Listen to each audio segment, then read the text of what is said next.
الثقة لمن؟ الثقة لمن؟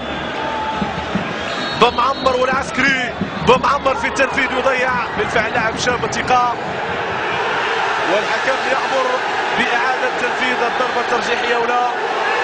نعم، الكرة تسدد وهدف لفريق المغرب الفاسي،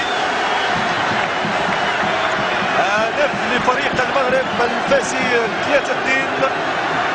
هنا الإعادة، الكرة لعبت وعادت لمرمى الحارس خالد العسكري. يعني قلت هذه مباراة غريبة، نعم غريبة، عادت المرمى كان يظن أن الكرة خرجت لكن ما خرجتش. 3-2 لفريق المغرب الفاسي، أغرب كرة تابعتها في ال10 سنوات الأخيرة في الضربات الترجيحية، أغرب كرة في الضربات الترجيحية. نعم 3-2 لفريق المغرب الفاسي. الجيش الملكي ضغط المباراة مجددا، ضغط المباراة كم هو محظوظ.